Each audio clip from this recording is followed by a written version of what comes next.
Shalom, shalom. As always, I want to start this lesson off by giving all glory, honor, and thanks to the Heavenly Father and His only begotten Son for this wisdom and knowledge. That's Yahweh, Bahashim, Yahweh Shai, Bahashim Rakakadash, as well as the double honors to the apostles and elders of GMS, Great Millstone, whom I learned this truth from, and a shalom to the rest of the elders and Akim around the globe, bringing this word up within sincerity, truth, and diligence. And today, being a truck driver for the first time, I was in the state of Oklahoma, and I drove completely through the state of Oklahoma, and the Lord put it in my spirit to do a lesson on this because for those who don't know, Oklahoma was a very big stronghold for the Israelite tribe of Gad, known as the Native Americans or the Native American Indians. And Esau, like he does, he slaughtered not only Gad but Judah. He's committed major atrocities within this state of Oklahoma, where he still gets to live in leisure and in pride. And you can see, the scriptures speak on the rich being in low place and a servant upon a high horse. And right here you have the state of Oklahoma. This is where I got the thumbnail for this lesson, and Esau sitting on his high horse. Micah 2:10 tells you that they covet the fields. They, being you so-called white people, you covet the fields and take them by violence. And what really the point of this lesson, and this is a bloody butcher knife in the shape of the state of Oklahoma, and that's what Esau does. He covets the fields and takes them by violence. And so America, all the Americas, but definitely here in the United States and Canada, is a giant gravesite to the Israelites. And let's get this, we'll get the 12 tribes chart real quick. Let this download. But yet through the spirit, here it is. So mainly I want to touch on Gad, which would be the North American Indians, as well as Reuben, the Seminole Indians, and as well as the Southern Kingdom tribes, mainly Judah, which they know is the Negroes, which really caught hell in this state and still catching hell. So this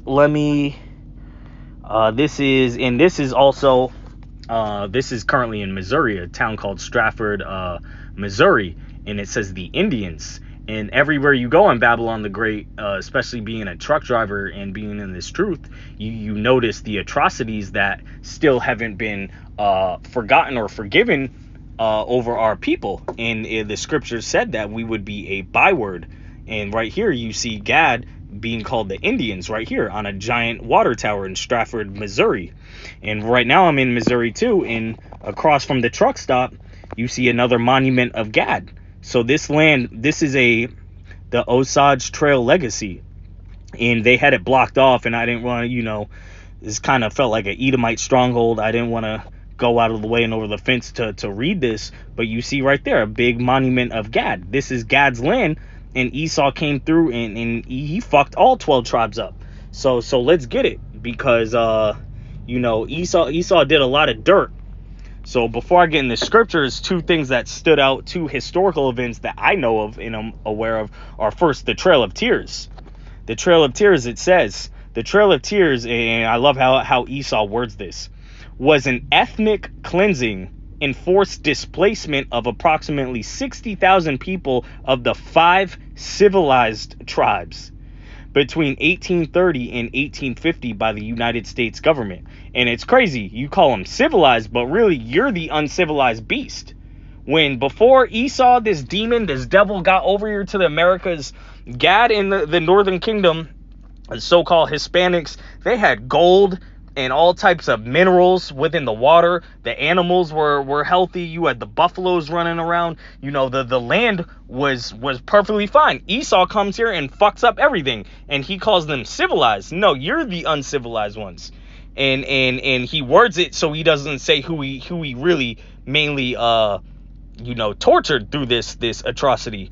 And we go down, it says, guided, what was the Trail of Tears and why did it happen? guided by the policies favored by President Andrew Jackson, who led the country from 1828 to 1837. The Trail of Tears was forced westward migration of American Indian tribes from south and southeast. Land grabs threatened tribes throughout the south and southeast in the early 1800s. And a lot of you look at the maps, Reuben was affected too, the so-called Seminole Indians.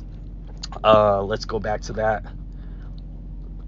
You know, you had a major migration of the Reubenites. The Seminole Indians, which mainly dwelled, a lot of had a big stronghold down in the state known as today as Florida, which was at first conquered by Spanish settlers, and Gad as well, being down in the southeast, going all the way out to Oklahoma. They call it the Trail of Tears.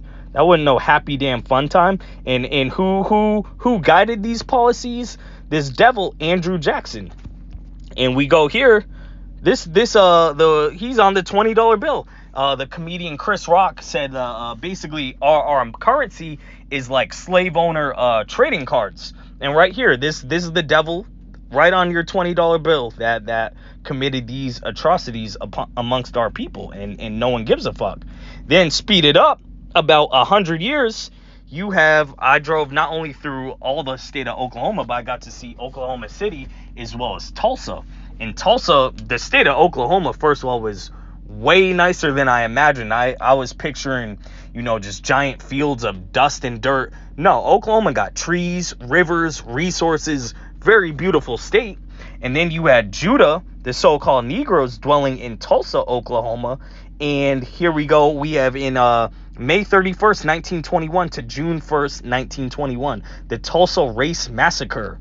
The Tulsa Race Massacre, also known as the Tulsa Race Riot or the Black Wall Street Massacre, was a 2-day-long white supremacist terrorist Esau massacre that took place between, and it says the dates again, and this was 100 years ago. And people act like, oh, that was a long time ago. No, that was my great-grandma's time, and my great-grandma passed 5 years away. She, you know what I mean, that was her parents' generation. This wasn't that long ago, and we still dealing with the effects of this today. Imagine if Black Wall Street stood today. Imagine if Gad, had their own land today. Esau's still chilling on the riches of all the blood he committed, and he's definitely gonna pay. So driving through Oklahoma, I titled this Blood, Tears, and Taxes as well. Going through here, I got taxed, almost got taxed with a toll fine. And it just shows you this is them curses. Esau is sitting high above us. But let's get to the scriptures. Jeremiah 50 verse 33. Thus said the Lord of hosts, the children of Israel and the children of Judah were oppressed together, and all that took them captives held them fast. They refused to let them go. And that's talking about, when it says the children of Israel, it's talking about the northern kingdom. You got right here, let me zoom back. Simeon, Zebulun, Ephraim, Manasseh, Gad, Reuben, Naphtali, Asher, and Issachar. When it speaks on the children of Judah, it's also talking about the southern kingdom, Judah, Benjamin, and Levi, us being oppressed together. Where was the other captivity that all 12 tribes were oppressed together? That was ancient Egypt. Today is modern day Egypt. Or America is modern day Egypt, and we are being oppressed together.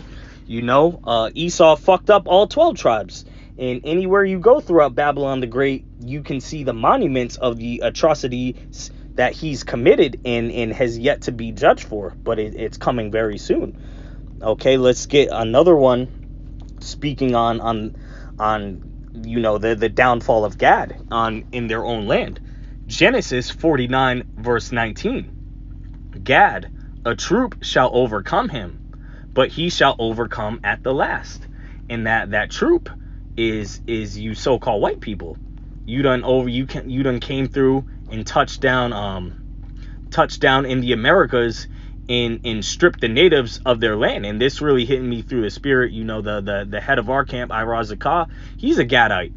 And he mentioned in I believe this past lesson when I got a blessed chance to see the Akim from coming off the road, talking about, in this month it's Thanksgiving. Well, Esau didn't show the Gadites any form of Thanksgiving. He came through, killed their main food source, the buffaloes, and as well gave them smallpox. Strategically gave them smallpox, indoctrinated their children, cut their hair, all types of wickedness, just slaughtered the Gadites in blood. But it says at the last, Gad will overcome. Also, speaking on Judah, because in this state, mainly Oklahoma, I'm speaking on for this lesson, Judah got fucked up too. We, back 100 years ago in the 1920s, we were kicking Esau's ass. Esau was struggling, but the Israelites were doing well. And it shows you that the Lord really is behind all this. He didn't want us to prosper in this land. He gave this up for Esau to be above us. But just, what comes up also got to come down. Okay? The bird that flies high, the eagle, always got to come down for some water. And Esau about to drown real quick. So speaking on as well is a prophecy that speaks on Judah, the so-called Negroes, getting their share of an ass kicking as well, is Deuteronomy 28, the last verse in 68. And the Lord shall bring thee into Egypt again with ships, by the way whereof I spake unto thee.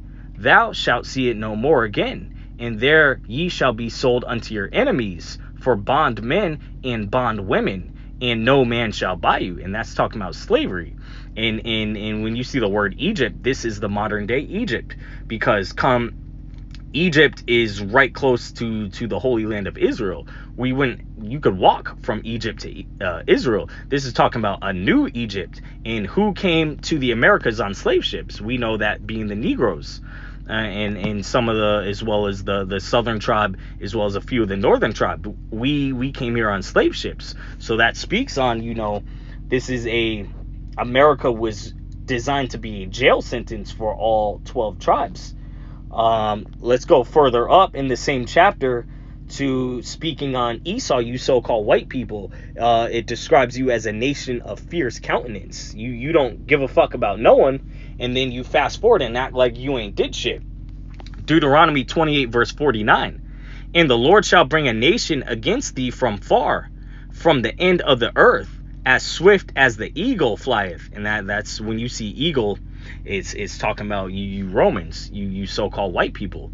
A nation whose tongue thou shalt not understand, a nation of fierce countenance, which shall not regard the person of the old, nor show favor to the young. So when you was committing this trail of tears, and slaughtering the Gadites and bringing them from one form of land to another, and when you was coming through and slaughtering Judah in their own neighborhoods, you didn't give a fuck about the old or the young. And as well as I'm on my way to St. Louis. St. Louis, there's a massacre in St. Louis as well. It's either St. Louis or East St. Louis. So everywhere we go in Babylon the Great, it's a monument to the bloodshed upon the Israelites. That this place it's fucked up. It's got a dark history, and in that skirt, those dark secrets and atrocities of Esau are being lifted up. That's why he's going out of his way to try to hide it. Scriptures speak on they'll cry of an ungodly father. You so-called white people have you gonna pay for all the atrocities you committed, and not only on the Israelites, but as well you weaken the rest of the nations too. That's why this third woe is building up rapidly. And now let's get a couple speaking on the bloodshed that you, Esau, have spilled upon your brother Jacob. This is Habakkuk 2 verse 12. Woe to him that buildeth a town with blood, and establish a city by iniquity. Let's get another one, same in the spirit on that. Nahum 3 verse 1. Woe to the bloody city, it is all full of lies and robbery, the prey departeth not. And you so-called white people are still here. I got a monument of 30-foot tall monument of Gad about half a mile from me, and Esau got a bunch of Walmarts and businesses everywhere. We're still catching hell on these reservations, on these ghettos and these projects, while y'all living it up out here. Okay, and then now let's go to quickly, we could go, the scriptures could go on this all day, but just to get to the point and keep this lesson down, the judgment that's going to come on not only you, Esau, but the land, your whole castle, which is America, that you're dwelling on. This once again being a monument to the slaughter of the Israelites, the Lord's chosen people. Numbers 35 verse 33. So ye shall not pollute the land wherein ye are, for blood it defileth the land, and the land cannot be cleansed of the blood that is shed therein, but by the blood of him that shed it. So when you was committing that Trail of Tears and the massacre amongst Judah and your race riots, because you're always gonna be envious of Judah and the rest of the tribes, that's all that bloodshed on this land. It can't be cleansed, but there's one way the Lord's gonna cleanse it, is them thermonuclear ICBM missiles. He's going to turn this into a lake of fire. That's the judgment upon the wicked. That's what you get. And let's close off with this. Obadiah 1 verse 10. For thy violence against thy brother Jacob, shame shall cover thee, and thou shalt be cut off forever. So, Esau, live it up while you can. And that shows you right there. You got Esau's corporations standing tall in the background, overshadowing Gad. But like the scripture said, Gad and Lord willing, we be of that number, the hopeful elect, we are going to get the last win. And Esau, that's your ass forever. So I hope this was edifying. Shalom.